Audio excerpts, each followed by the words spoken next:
حالي أنت كالغيث إذا ما صب يجري بامتنان. على عميد يا لقد أسبقت زيادتني لم يغادر أي شيء من بحور وأوان صلبت عقلي منها ثمرات بحناني نفقات الورد شاقت عندليبا بأغان وبطيب من هواء يزدري مسك الحصان ريحه ريح الأسامة سله عنا للبيان. أعجز الحال رجالا هل في كل لسان أنعم الله على من ختمه جيد الدهان. فليرى الإكسير منه غير ذي حزم وشان جده الفهد طبيب نفس مرآة الجنان. صل يا ربي عليه وعلى أهل التفاني آله الغر مع الأصحاب عام الاتعان. آله الغر مع الأصحاب قاموا للتعان في سبيل الله حتى قدسوا كل مكان. في سبيل الله حتى قدسوا كل مكان. في سبيل الله حتى قدسوا كل مكان.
Umure, kate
ما له وهو في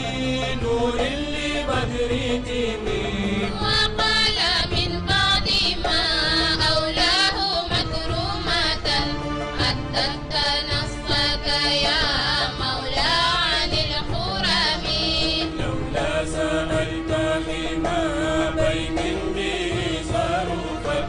آباؤك الغر بين العرب والعجم وقال للبيت رب سوف يحفظه عظيم حومك لا أبغي سوى نعمي كنا تنخر معشيا وخرقوا الثور حين رنا للوجه في رغمي وساجد فيله المبيات حين رأى نور النبي وقبلا كان لم ينم قال السلام على النور المنير بدا يا عبد مطلب في ذلك الكرم وأبى يدعو إله البيت مبتهرا أن يمنع البيت عن أعدائه الأسم رقى سبيلا قليلا ثم قال أنا قبولنا الظفر حقا جميل الحكم فما استدارت هلالا قوم غرتنا إلا لنا الفوز يا ويلا لمجترم محموده فأبو العباس كنيته وفي المغمس يابى القصد للحرم عليهم أرسل الرحمن حين أتوا خيرا أبابيل ترميهم من الإرم ومعزل النور لما أبى أبرهة وخيب الله زنا أقبح الرجم رأى مناما عظيما خائما فازعا وقيل إن صدقت رؤياك فابتسمي لا يخرجن إلهي منك من تبعا له الخلائق من جن ومن نسم وقد تزوج قالوا بعد فاطمة تشملت بعب الهدي إلى النعم لكن ذلك في المشهور ممتنعا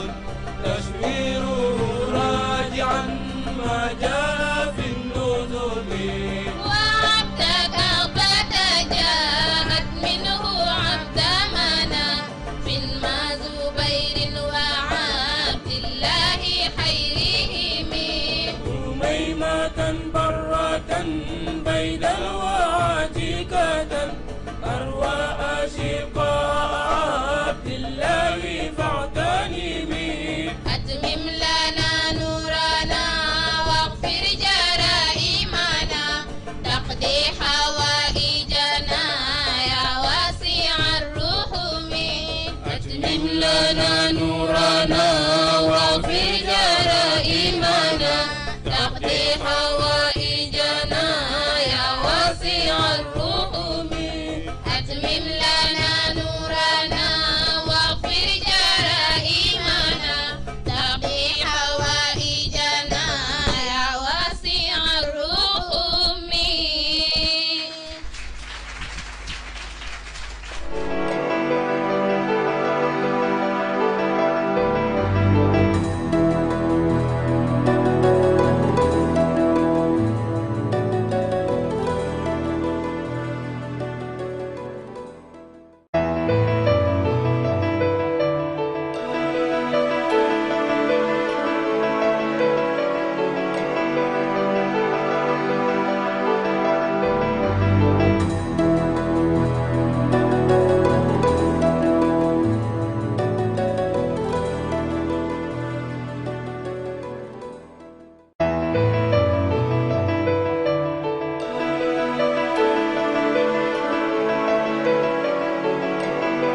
fatih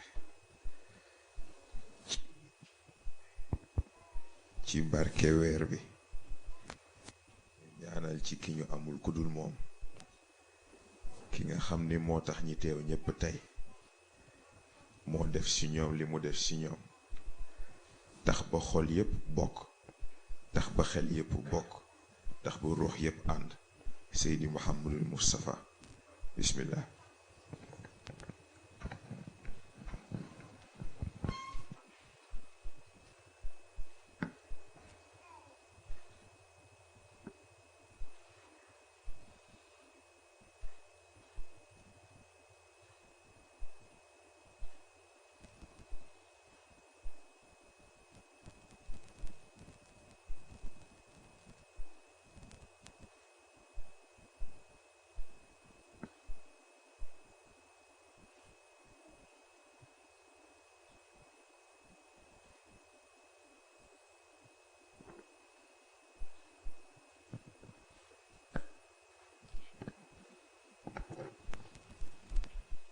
ñu ngi nuyu di ziyaar suñu kilifa Seydi Cheikh Mouhamadul Moustapha Sy xafizahullah wa yadu wara di ko ndokkel ci weer gi di ko ñaanal yàlla yàlla moo talil ko yéeneem di nuyu suñu capitaine Seydi Cheikh Ahmed Tijani Sy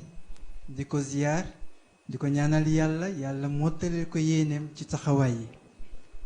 di nuyu suñu maam Babacar Sy di ko ziyaar itam di nuyu Seydatuna Fatima Sy di ko ziyaar di nuyu suñu yaay di ko ziyaar itam di nuyu soxna Adja di ko ziyaar di nuyu mbooleem sang yi fi teew di leen ziyaar di nuyu suñu téléspectateurs yi ñuy suivre ci plateforme yi ñu amee te mooy plateforme éveil yi ci wàllu Facebook Instagram Twitter ak YouTube lu tax éveil dafa mel ni nit dafa xaw a fàtte boppam et pourtant il faut que ñu fàttali ko ki mu doon dafa mel ni ca baatu alastu bi rabbikum ba Serigne Moustapha Sy dafa waxoon ni la ñuy rechercher mooy neexaayu baatu borom bi ci musique moom la ñu déglu sànq mais au-delà ñun ñépp dañu tontu ne balaa est-ce que dëggu na ci ñun est-ce que fàttewuñu est-ce que xam nañu li yàlla daj ba balaa bi mën a am ndax Serigne Cheikh nee na est-ce que nit xam na ne yàlla am na ci moom fierté boobu nag la ñu bëgg nit ñi dellu siwaat xamaat seen valeur ngir mën a delluwaat ci seen borom amalgame am na nit ñi la ñuy wax depuis lors alors que doomu aadama la mais ñu bëri defuñu différence bi parce que jàpp nañ ni benn la tey nag ñu fas yéene leen won ne am na différence ci diggante doomu aadama ak nit il faut que évolution am ci seen diggante ndax li ñu bëgg mooy bu ñuy dellu ci suñu kanamu borom ñu dellu doone nit ci cadre boobu noonu ñun rekk doonuñu ñoo xamante ne daf ñoo jaaxal ba ci tubaab yi xalaat nañ ci gis ni ñoom itam war nañ ci gis lu tax ñu sañ a posé wu question évolution ci cadre boobu nag lañuy njëkk a seetaane benn documentaire bu waa Arte def tuddee ko une espèce à part l'homme parfois même l'humain peut être appelé à être celui qui par mégarde pose beaucoup de problèmes est-ce sa faute ou une incompréhension ndax tayeef la wala tayal te ñu ko déglu seetaan ko ba pare dellu siwaat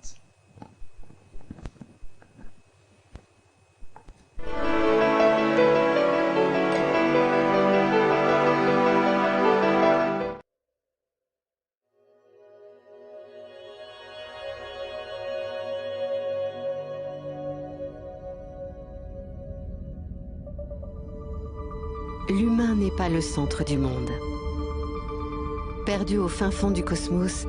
il partage une planète anodine avec des millions d'autres espèces, toutes uniques et fascinantes, dont il dépend entièrement pour son bien-être et pour sa survie. Poussière dans cette immensité, l'être humain ne semble pas si exceptionnel. Et pourtant... En suivant sa propre voie, l'humain a maîtrisé les éléments, repoussé ses prédateurs, combattu la faim et la maladie pour survivre, puis s'épanouir, et enfin conquérir. Il a inventé la philosophie, l'art, la science. Il a développé l'altruisme, changé d'échelle la portée et le volume de sa communication, de ses échanges et de sa réflexion. Il s'est imposé des valeurs, une morale, une éthique. Progressivement, il a aussi inventé la religion, le commerce, la politique, mais également la discrimination, la haine et la torture. Il a développé le consumérisme, la destruction des terres et des mers, l'exploitation des autres espèces en même temps que de la sienne. L'homme a réussi la prouesse de souiller les plus hauts sommets du monde et les plus profonds océans, l'intérieur des espèces et l'extérieur de sa planète. Chaque minute, il donne naissance à 250 bébés et produit 4000 tonnes de déchets. Tous les jours, il produit 240 000 voitures et annihile 400 espèces vivantes. Chaque année, il laisse mourir près de 9 millions d'enfants de moins de 5 ans et détruit 13 millions d'hectares de forêt. L'homme semble privilégier la croyance au savoir, l'avoir à l'être, et l'image du bonheur au bonheur lui-même. Il se pense maître de tout, mais ne se maîtrise pas. Il est la seule espèce à avoir développé la capacité de détruire son propre environnement sans avoir développé la sagesse de ne pas le faire. L'humain, si précoce, est encore immature, capable du meilleur comme du pire. Parviendra-t-il à l'âge de raison avant d'avoir brûlé sa propre maison? Cette question est tout, sauf insignifiante.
Cette question est toute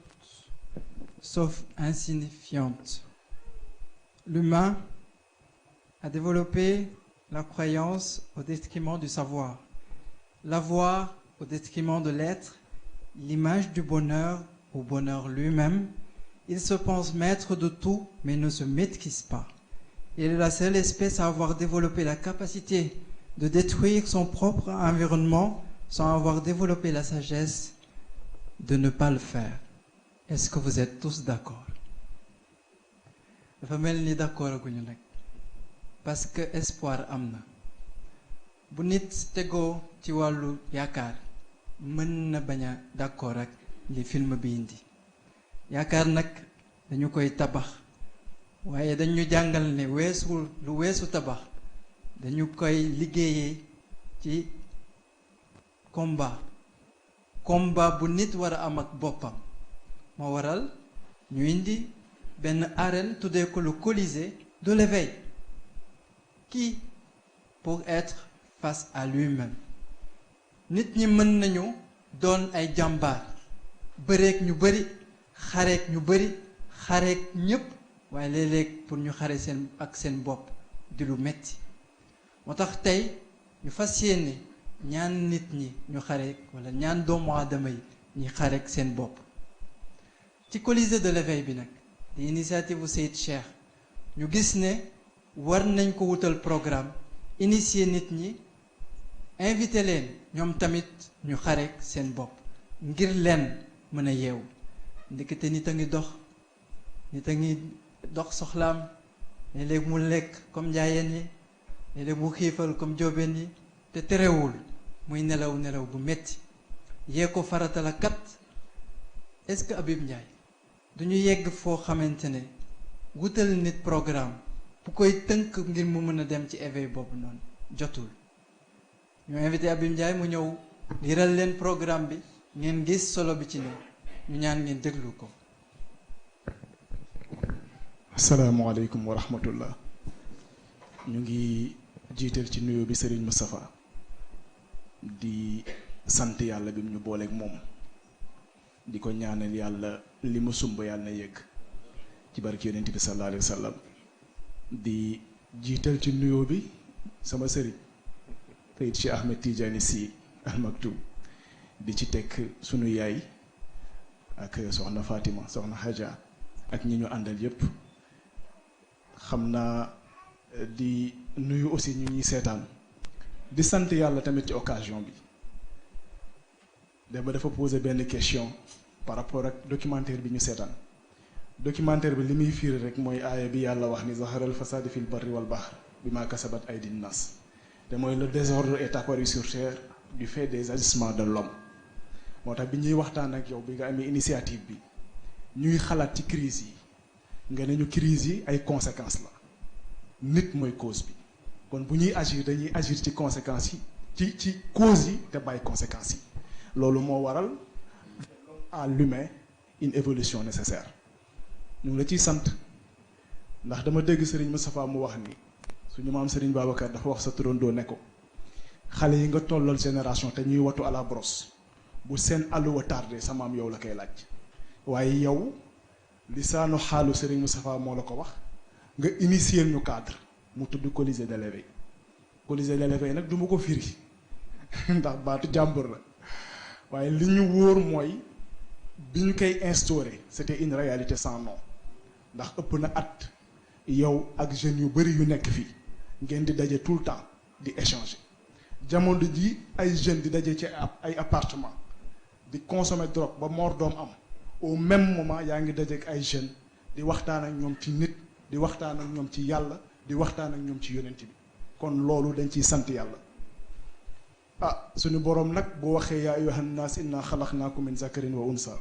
wa ja'alnaakum shu'uban wa qabaa'ila li ta'aarafu bu yàlla tuddee góor tudd jigéen famille dugg ethnie dugg communauté dugg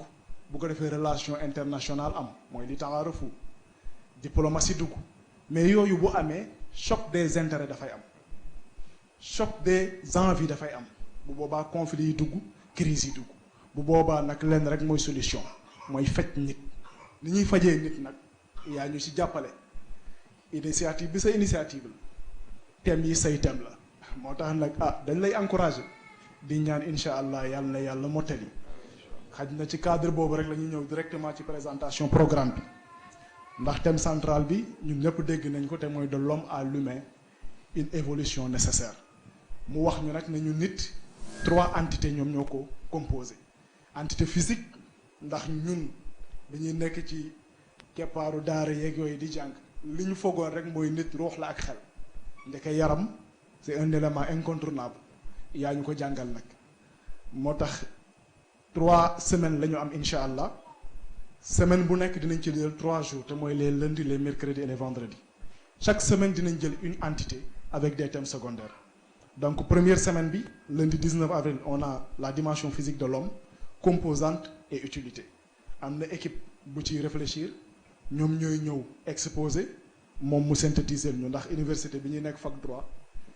professeurs yi dañuy def cours magistral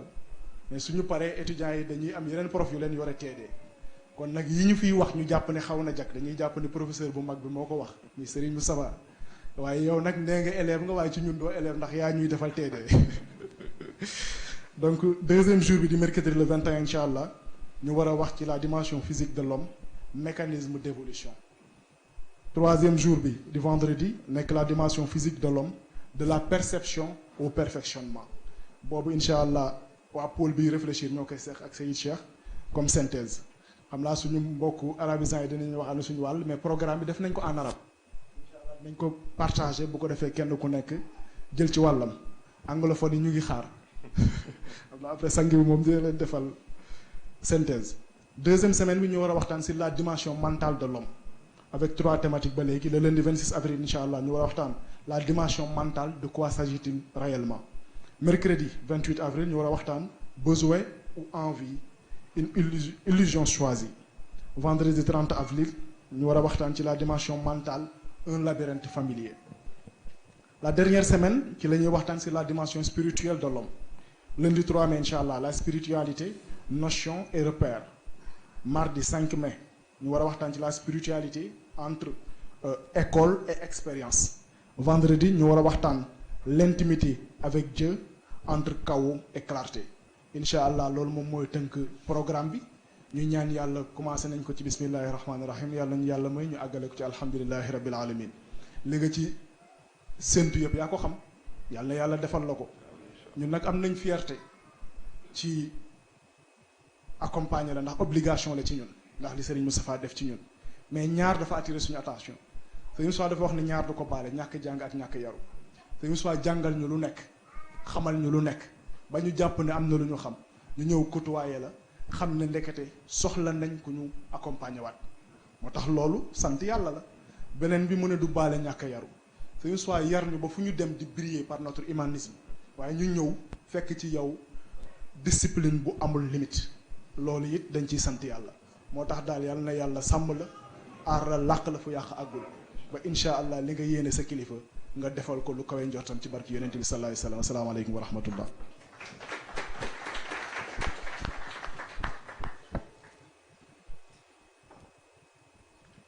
Nous voulons remercier Habib Ndiaye. Habib, tous les chemins ne mènent-ils pas à Rome? Tous les chemins du Colisée ne mènent-ils pas à l'éveil? Tous les chemins ne mènent-ils pas réellement au Créateur? fu ñu mënta jaar wiiri wiiri jaari ndaari nag Serigne Moustapha nee na te nga cee toog rek te bañ a wiiri yàlla nag bu la yàlla fekk si ci wiiri gi ci cadre boobu noonu la ñu gis ne pourtant ñun ñoo nangu depuis ci kaw ndax ñi jaayiloon fil ardi xalifatan ñun ñoo waxoon waaw nangu jot na nag ñu dëggal kàddu gi def ko pratique ngir bu ñu dajewaat ak moom ñu mën a siggi ci cadre boobu nag dañ ñoo orienté depuis orientation boo xamante ne jëriñ nañu ñu ngi ci yoon bi il faut que des professeurs gunge ñu ku mel ni Seyid Cheikh Ahmed Tidiane Sy Al Maktoum ci la bokk ku mel ni Seydi Mouhamadul Moustapha Sy ci la bokk ñàkk leen déggu wóorul kon ñu déglu leen xam fi ñu jëm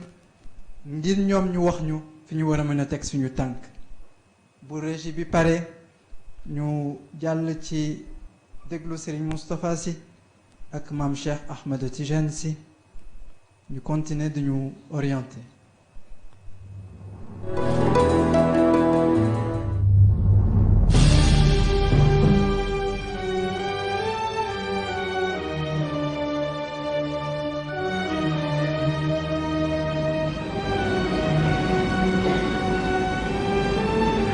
Assalamu alaikum. Ñu ngi leen di nuyu yéen yëpp. Ñu ngi leen di baal wax.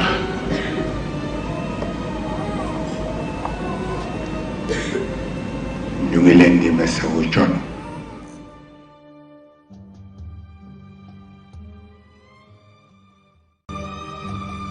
woykat bi nee na yow nit mi defe ni doo kenn te àdduna bii la tax di dang-dangi ci yow lañ ko dënk yaay àdduna bu mag bi moo tax nit univers la ci nit shahada li mu moom ci nit mooy li ñuy tuddee alxawaasul xams yaa na juróomi sens yi rek la shahada moom ci nit làmb daj fóon xam xet mos déglu ah lu leneen xool gis làmb daj mos fóon déglu juróom yooyu la shahada moom ci doomu aadama yàlla àtte ñu ne am na juróom benneel ne ni mooy sixième sens fala artiste yi di duye dal di jox artiste yi boobu daraja bu ko defee ray bu moom it proposé juróomi élément ruux fitra nafs atifa mantiq waaw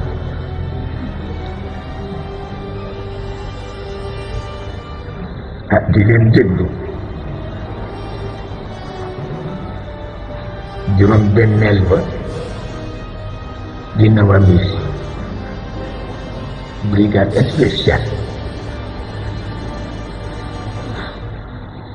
brigade spéciale ndax xam na juróom yi mu délégué ci nit na mu toll bu wutul brigade spéciale bu protéger alal jooju àdduna dafay tukki ñoom la ñu tudde Nawamis mu boole leen ak Jabraïl pour mu commander leen parce que ñoom nanguwuñu keneen commander leen moo tax kenn ñemewu leen sax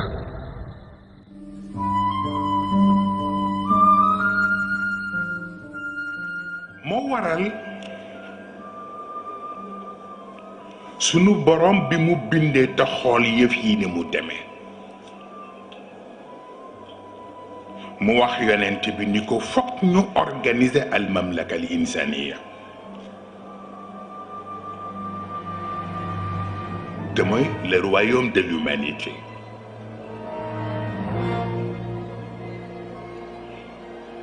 yonent bi laaj ko noo ko bëggee looloo tax nga gis ca yéene ba mu tudd baatu inni jaa'ilun fil ardi xalifa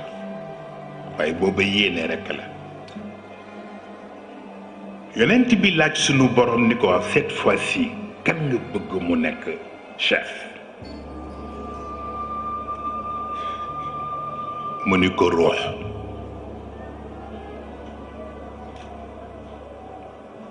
parce que ruux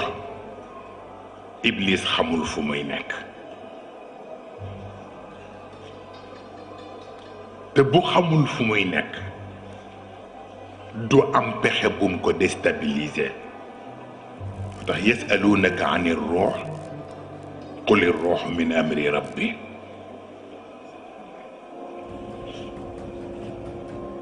ñu def al mamlaka al insaniya te mooy royaume de l'humanité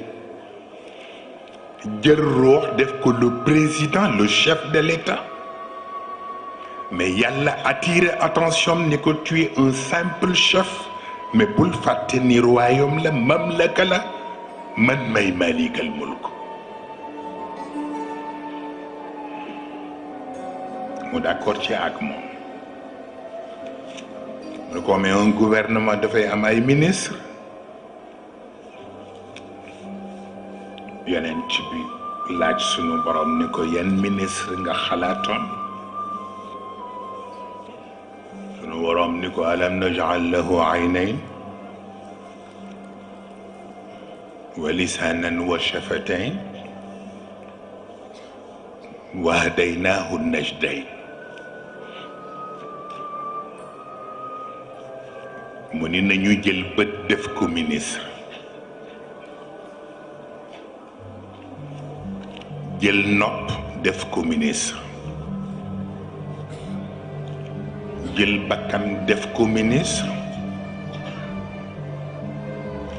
jël gémmiñ def ko ministre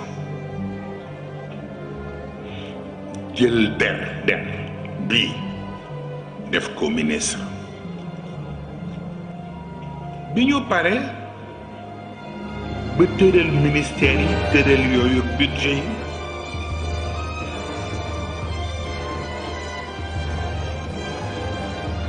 ruux ni waaw man takkaguma jabar bi te ndax dinañ yor état bu toll ni te doo takk jabar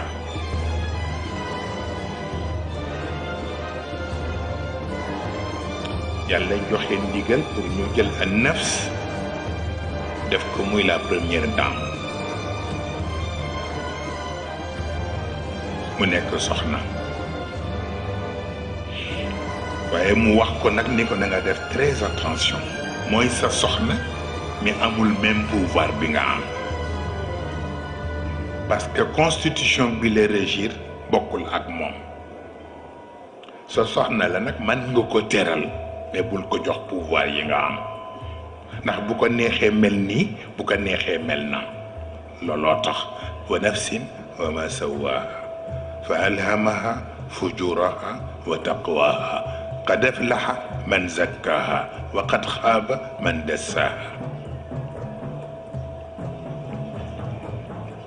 mu ni d'accord waaye yëf yi jeexagul mu ni waa mais gouvernement rek man président sama soxna mu nekk première dame 5 ministres ndax loolu doy na mu ni ko pareeguma di ñu jël cerveau def ko muy primature ñu fay doxale lañ fa war a doxale jël conscience def ko muy premier ministre ñu jóge fa jël xel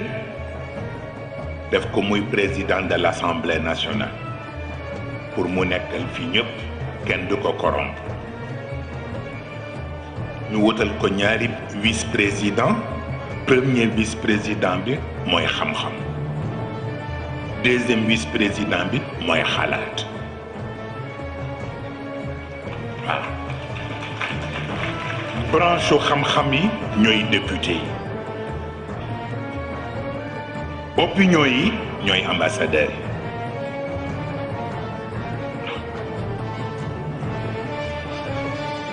yàlla nag ni ko ay jox mën nga commencer sa liggéey moom ruux mu ñaan sunu borom ni ko gouvernement bu toll nii te yow nga nekk malikal mulk doxal ko rek te aw ma fu ma wéeru du sotti ci la ñu jëlee yonent bi sallallahu alayhi wa sallam def ko le médiateur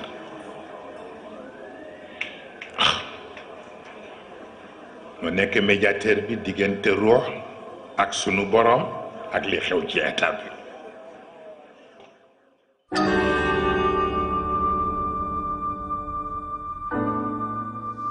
ñuy poser question lan mooy nit est-ce que dafa am différence diggante nit ak doomu aadama? am na différence kay, mais nan ngay comprendre différence boobu? parce que doomu aadama ni moom moo koy ëmb, mooy accoucher it génne ko, mais nit ni moom du ko ëmb, doomu aadama koy ëmb.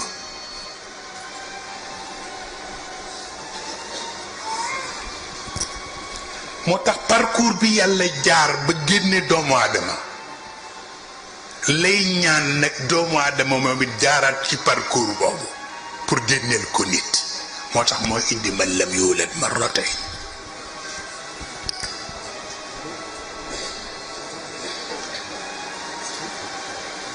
ëmb bi dafay jël temps, mën na nekk prématuré, mën na nekk fausse couche. ci fi doomu aadama di ëmbe nit yooyu yëpp xaj def.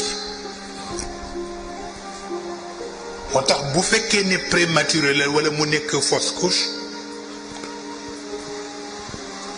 ma gharraka bi rabbika al-karim. moo tax li jur doomu aadama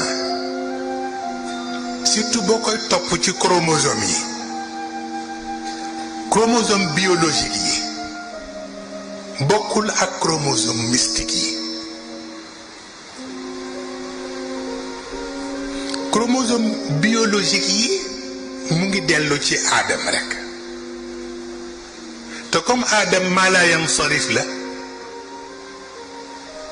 chromosomes yi du changer. les 46 chromosomes toujours mooy jur doomu aadama. mais bu fekkee ni nit la nag, chromosomes yi chromosome mystique lay doon. te chromosome mystique yi ci Muhammad lañ ko aj, te Muhammad du ma laa yansarif munsarif la. moo tax amul fu ñuy ab chromosome bi, mu nga aju ci ki yàlla bëgg créer kan la. mais li lay jaaxal, doomu aadama mën nga ko xool ak jëmmam, loxoom, tànkam, bëtam, léppam, xam ni doomu aadama mu ngi nii. mais nit boo koy seet fan nga koy melale? parce que doomu aadama dafa am ndey am baay, juddu ci kanamu ñépp ñu teg ca bët. mais nit fu mu juddoo? parce que nit yàlla daf ko binde ci laysa ka mislihi shay.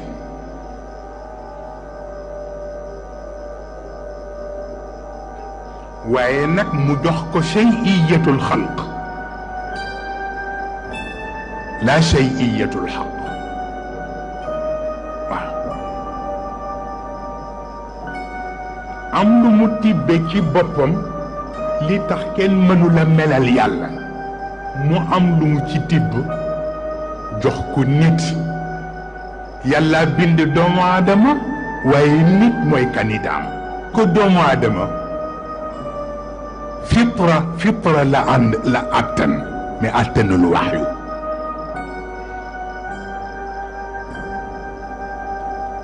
même fitra bi mu àttan, côté kibriya bi la jël,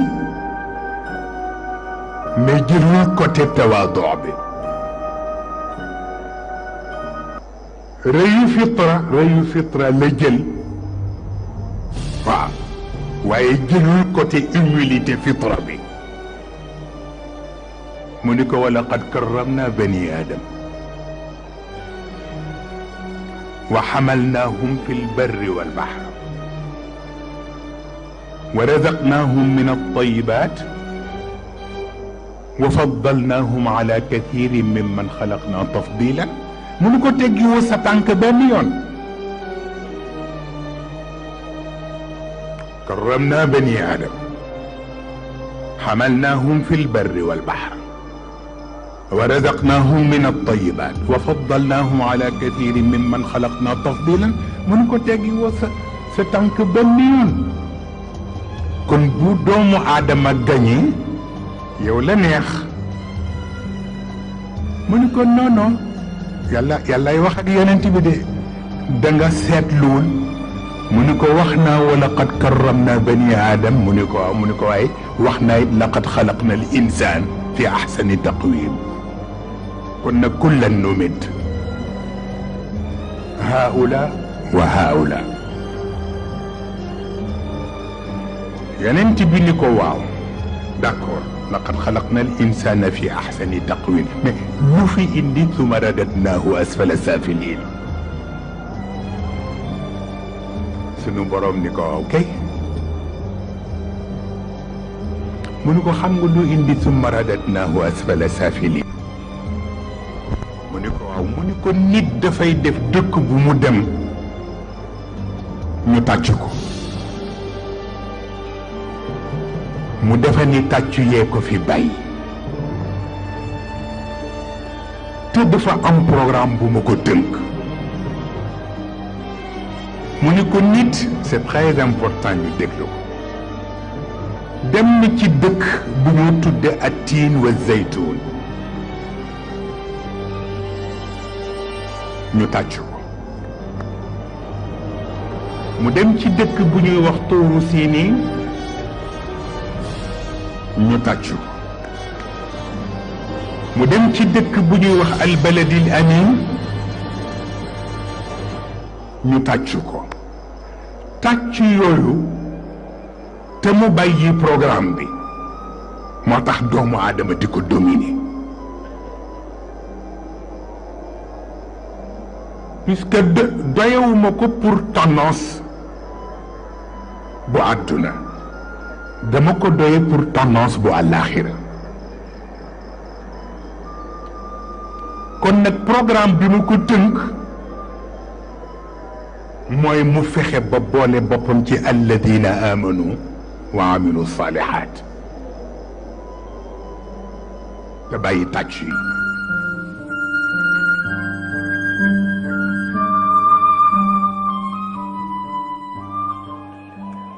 waaye ñu toog bés nag dama bëggoon nga gisal ma malikal mulk mu ni ko ndax lan mu ni ko gis nga sama soxna bi nafsa mi bu baax la sax waaye dafa am ñaari xarit yu mu nekkal yu nga xam ni fekk muy nekk ak ñoom dara du marché. am na benn xaritam bu tudd nafsa xayawaniya ak beneen xaritam bu tudd nafsa nabatiya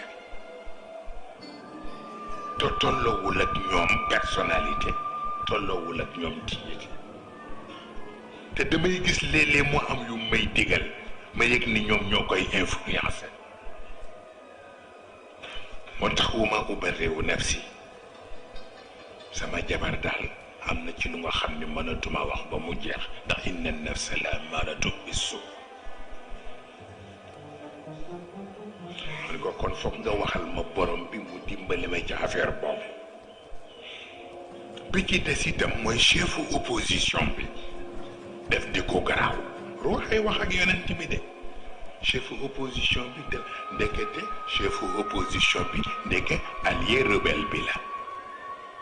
te mooy al hawa mooy chefu opposition bi mu ni ko def di ko garaaw ba noppi élément yi mu nekkal kenn yeesu leen te ñoom lay yabal ñuy dem ci sama jabar di ko influence élément yi mooy ash-shahawaat te xam nga zuyina linnaas xubbu shahawaat min an-nisaa wal baniin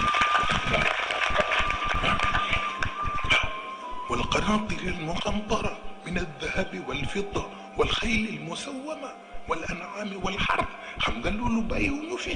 ah dalika mataaul xayaati dunya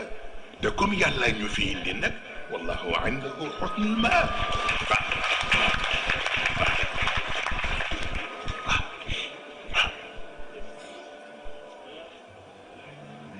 yeneen ci bindu ko wax dëgg yàlla li nga wax di kenn mënu cee teg dara kon dinaa ko wax borom bi dem wax affaire bi borom bi ni ko waaye nag secret d'état la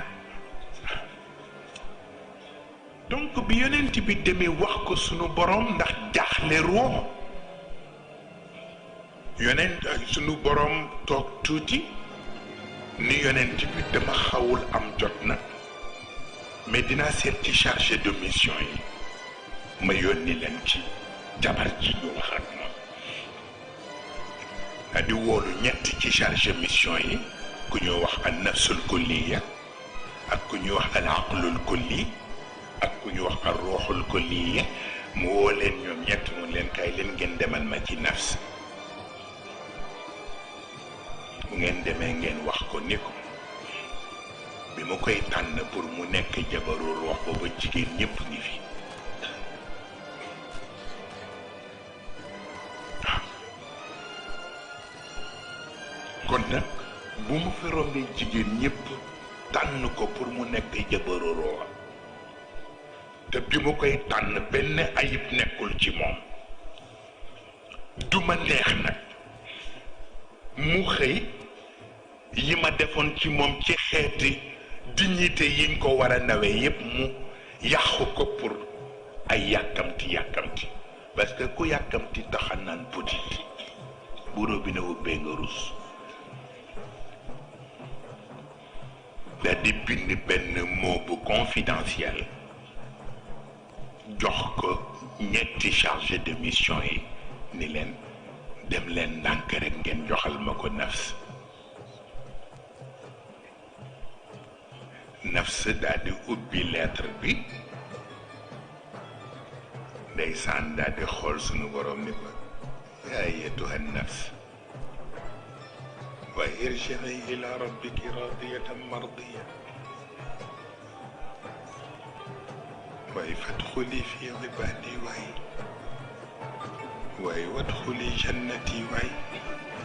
ndeysaan ndongo ñi commencé di wadd ndax ni yàlla wax rek moom ni ko bu ma sañoon choix bi ma def ci yow ak yéene bi ma am ci yow bu ma sañoon nga def jom boo xam ne boo dellusee ci man rek ma am fierté te bu boobaa nga xam ni maa gën ci yow jëkkër dinaa la teral ba nga gëlëm kon nag sagal ma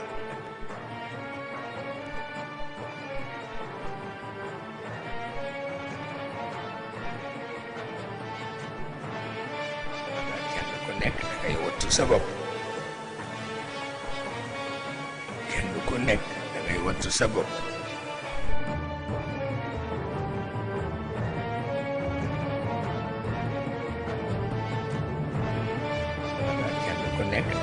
sa bopp kenn ku nekk dangay wattu sa bopp te kenn ku nekk xam ni yàlla moom rek moo commandé lépp diggante wax naa ko daaw lim naa ko daaw diggante ruux ak fitra ak nafs ak atifa ak mantiq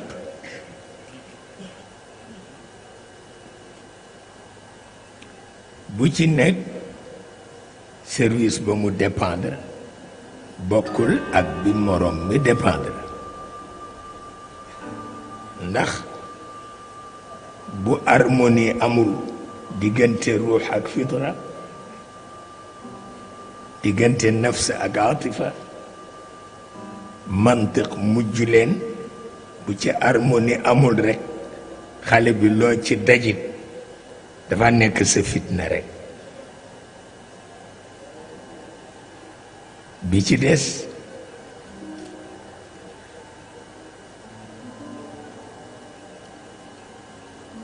xawama ko sax ñeme tudd waaye lu am solo la ndax dafa aju ci harmonie bi nekk diggante ruux ak fitra ak harmonie bi nekk diggante nafsa ak atifa bu ko defee mantiq di seen interprète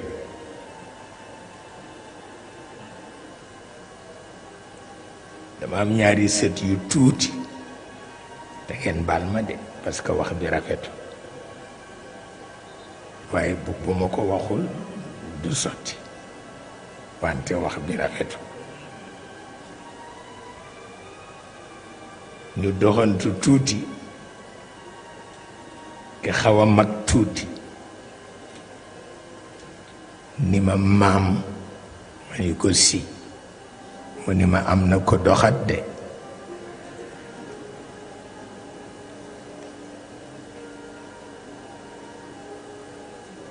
wax ko ak benn sérieux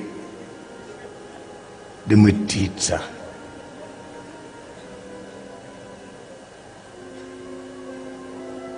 ma ni ko du man de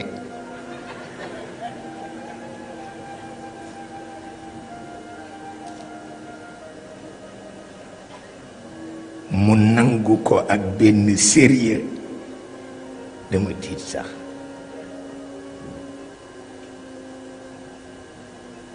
ma xalaat ni fitraam nafsoom fayewu ko te aatifaam itam nafsoom fayewu ko parce que bu fekkoon nafs bi jot na ci aatifa su ko waxee rekk xaaxataay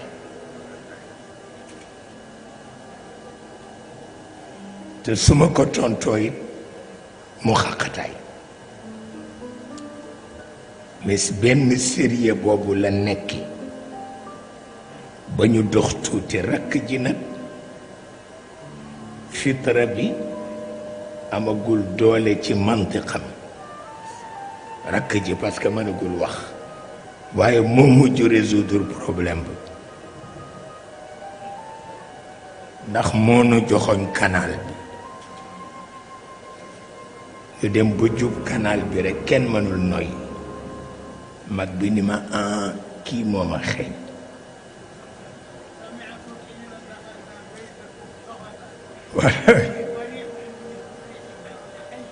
wallaay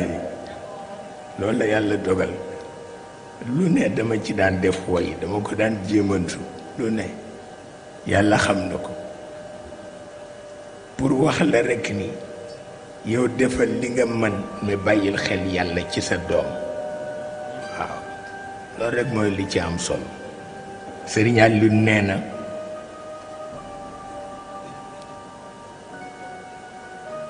dama toog ak moom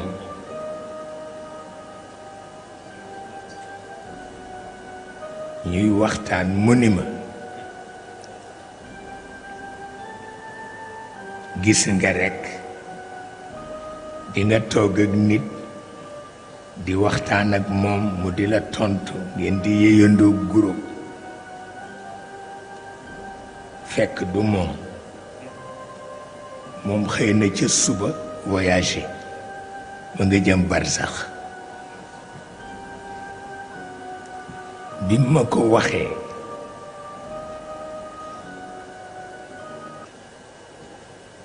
mënuma ko laaj na muy demee te itam gëm naa ko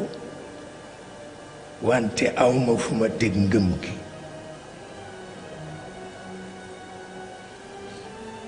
ndax ci karaama rekk laa koy mën a teg te Maodo gëmul karaama gëmu ko xam na ni lu nekk la mais du ci tabax dundam te man ci karaama rekk laa koy mën a delloo te moom nag gëmul karaama walla bu ko gëmee it du ca tabax dundam kenn mënul fexe ba mu tabax ci dundam yàllaa te ma bàyyi waaye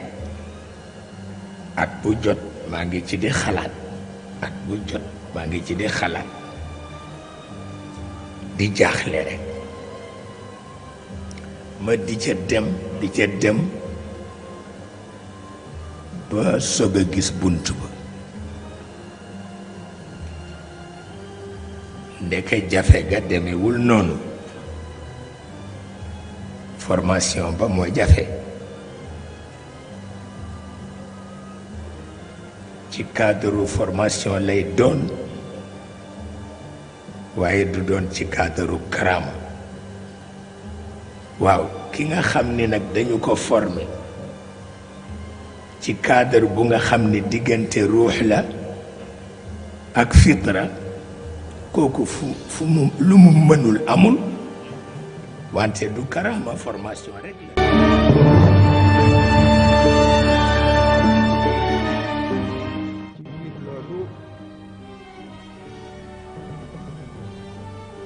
wax naa ni nit juróom-ñaari secteur yëpp délégué nañ ko seen pouvoir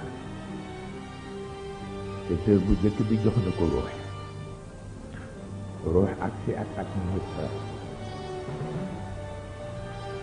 ñu wax ko lan la fi war a def te mooy dafa war a veiller sur ce qu'on appelle al akhlaq al karima bu'istu li utammima makarim al akhlaq mais fitra dañ ko sant pour mu bàyyee xelam ci xaraïs yi parce que xarisa mooy jikko bu ñoragul bokkul ak xuluq du benn bu ñu leen doon firi tey ci piri mu d'accord ak xaqiqi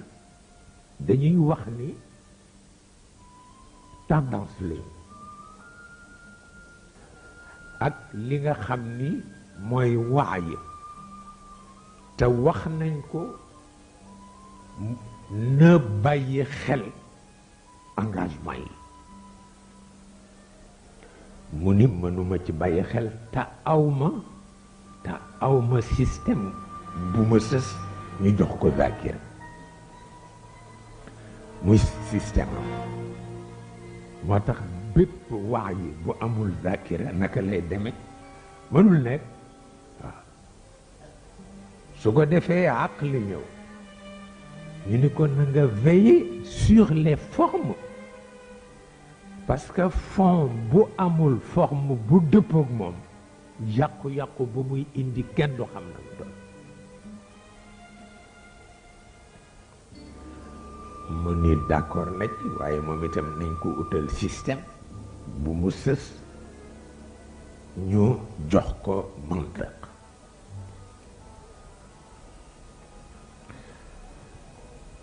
aql mooy intellect mantiq mooy logique ñoom ñaar suñu àndee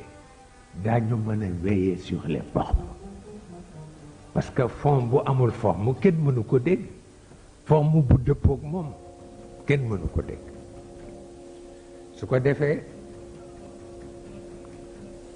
mu des amal ñu ni ko moom na veiller sur les résultats parce que jëf bu joxewul résultat jaratu ko nit ñi nag xàmme wu ñu yitte ak yëngu yëngu mooy nit ki nga xam ni foo wàññeeku gis ko mais li muy dox yëpp du la mën a woon résultat mais yitte borom mën nga ko bañ gis sax te mu wóor la ni am na lu taxaw te moom la waaw su ko defee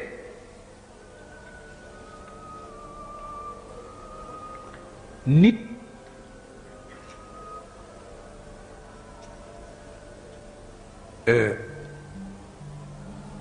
délégation de pouvoir yi ñu ko defal te mu wóor la ni yonent bi modèle la ci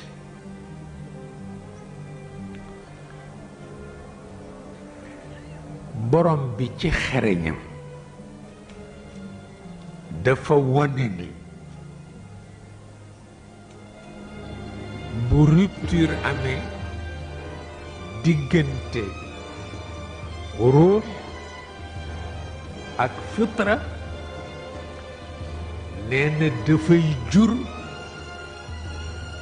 li ñoo tuddee crise de personnalité bu rupture amee diggante fitra ak waay noonu lay mel bu rupture amee diggante waay ak zakira noonu lay mel bu rupture amee diggante zakira ak aql noonu lay mel bu rupture amee diggante aql ak mantiq noonu lay mel bu fekkee ni itam diggante mantiq ak amal rupture dafa am noonu lay mel dafay feeñ ci personnalité nit ñi kenn ku ne dina bare titre mais du mën a résoudre un problème titre bi nag dina bare waaye doo résoudre benn problème ci fan rek ngay teg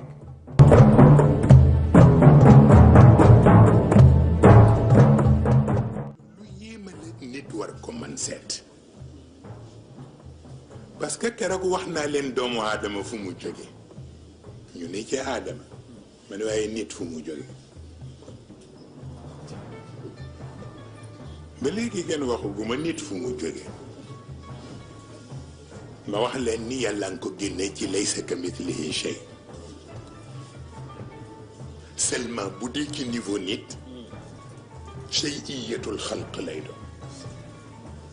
mais bu dee ci niveau yàlla shay'iyatul xaaliq lay doon wa shattan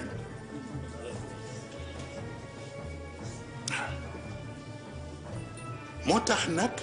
arrahmanu ala al arshi istawa loolu la yonent bi defal nit dafa fexe ba soppi al adamiya mu nekk arsh moom nit ñu toqantele ko ci rahmaniya bu yàlla looloo tax mu mujj moom itam doomu aadama mi ko opposé woon yàlla soppi ko muy arsham mu jël ci mbaaxu yàlla rahmaniyam dem toog ca kaw arsh ba comme arrahmanu ala al arshi istawa moo tax gis nga xam lu xew baax na de. L'homme n'est autre chose qu'élément de synthèse et que l'humilité et que seule l'humilité reste non seulement le fondement mais la signification de sa grandeur.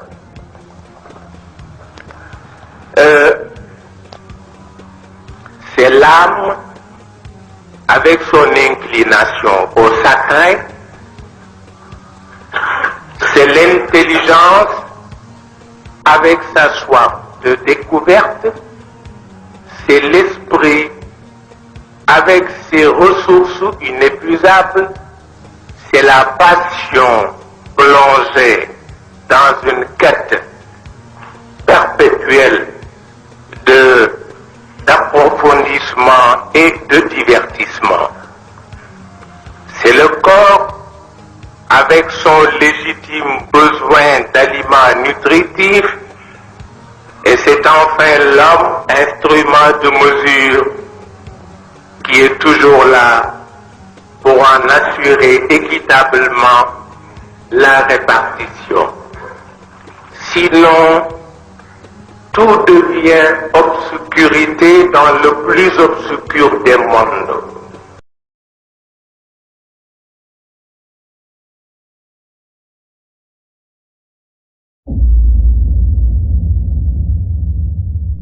ba mel ni ñëpp ak may wax ne gaawal parce que ki ñëpp xaar parce que ñun ñoo doon wut tur pour wut niñ ko dàkkantale ba ci mujj ñu choisir la voie du Colisée moom la ñu mujjee jël sang bi kon ñu bàyyi la voie du Colisée Seyid Cheikh Ahmed Tijani mu ñëw indil ñu li ñu war a dëgëral pour entraînement bi gars yi pare nañ wala pareeguñu fa mel ni pare nañ waaye lui Seyid Cheikh il a un projet qui s'appelle Humain. Il est temps de le réaliser selon le vœu et la volonté de Seydi Mohamedou Moustapha, Seydi Cheikh.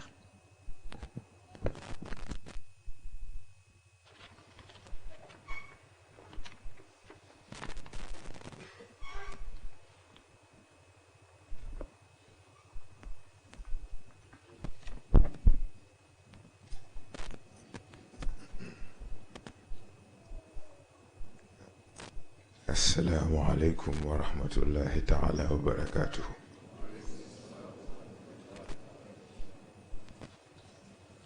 L'homme. De quoi s'agit-il? De par son origine très disputée, cette merveille d'ingénierie divine et de nature douteuse et inquisitive, certains se réclament descendants de primates, alors que d'autres aspirent à une origine plus pure et civilisée. À travers la marche du temps, ce prodige errant, souvent plus intéressé par sa survie et son confort de vie, s'est bâti des cités et d'énormes civilisations afin d'assurer une certaine longévité. Conquête sur conquête, l'homme s'évertue à contrôler et à manipuler le monde qui l'entoure et à le plier à ses envies. Cependant, une question persiste. Quelle est la finalité du projet homme? Une question que l'homme n'a su répondre, malgré les vastes étendues de logique et de savoir, malgré les plaines profondes de la religion. Et pourtant c'est une évidence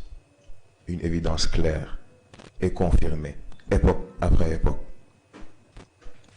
Pour certains, cette évidence porte le nom de nature et exige de l'homme le respect du cadre de vie qui l'entoure. Pour d'autres, elle porte le nom de science et exige que chaque fait, chaque information soit confirmée et vérifiée à travers l'analyse et l'interprétation logique. Pour d'autres, il s'appelle le rien. Pour d'autres, un autre nom. Car pour chaque nom, car pour chaque homme, il y a une perception, qu'elle soit complète ou incomplète, objective ou subjective. La seule constante est donc la présence certaine de cette évidence. À notre niveau, nous préférons adopter un nom plus complet, plus objectif, et qui ne dépend d'aucune réalité, d'aucune perception, l'origine de toute existence, Allah, le souffle premier. Bien qu'étant associé à la religion musulmane, Allah n'est en aucun cas confiné par l'imagination des esprits impolis qui tentent en vain de lui donner une apparence ou une appartenance. Le souffle de vie étant à l'origine de tout et de tous,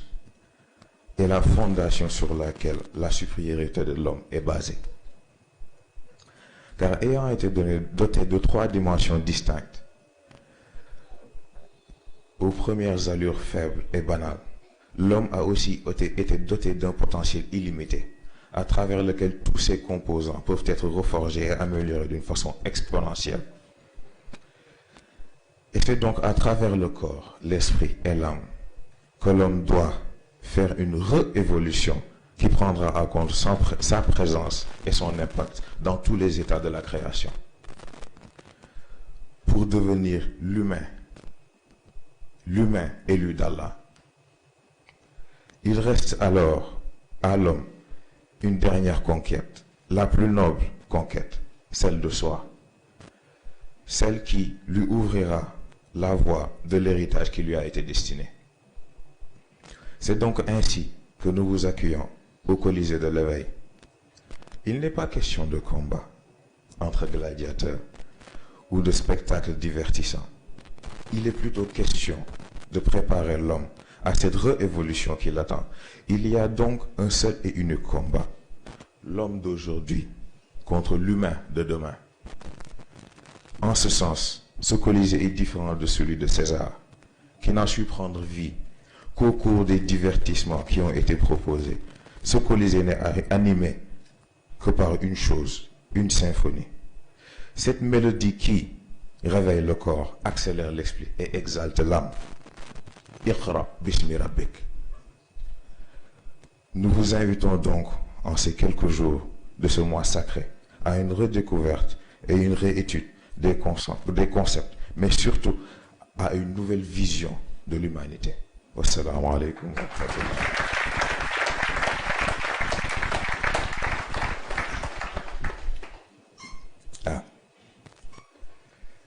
ñoo ngi jégalu ci baatu tubaab bi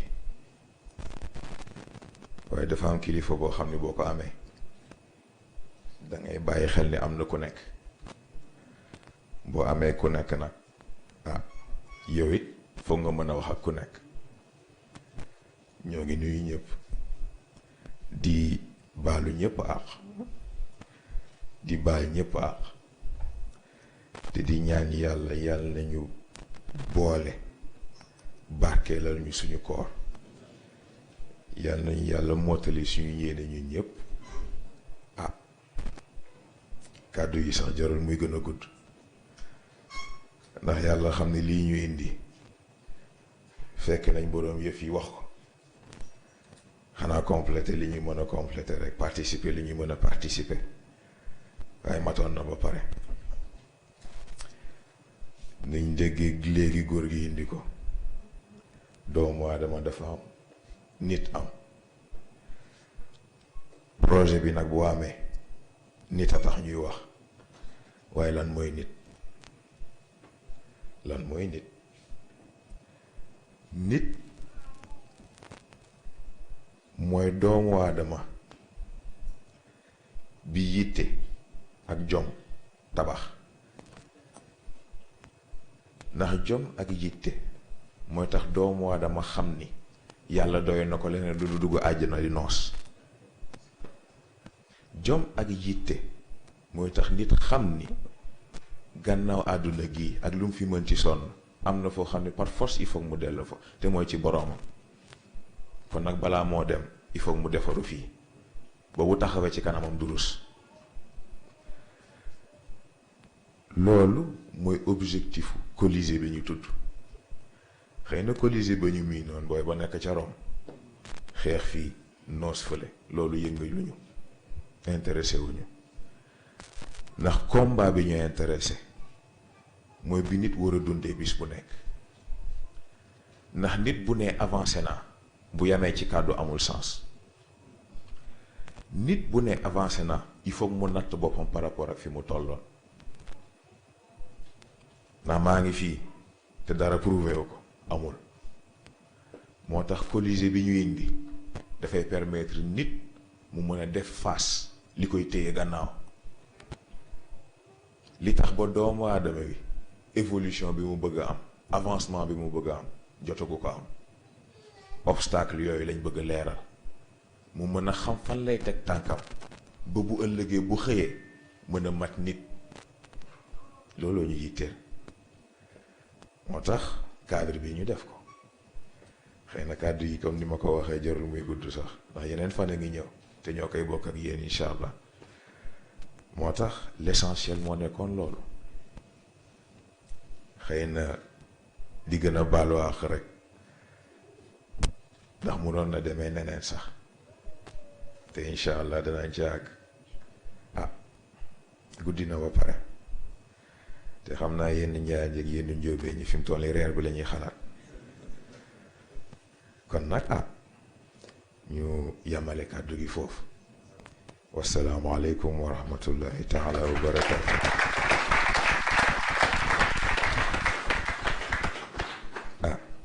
kon ñu def ñaante yeewee ko ba lundi incha allah ñu ñëwaat ak yéen bokkaat ak yéen programme bi ñu def fatiha juróom-ñetti Quraysh Falaq ak Naas ayatul kursi tëjee ko salaatul fatih ñu def ko hadiyi yonent bi ak képp ku mu am wasalaamu aleykum bismillah.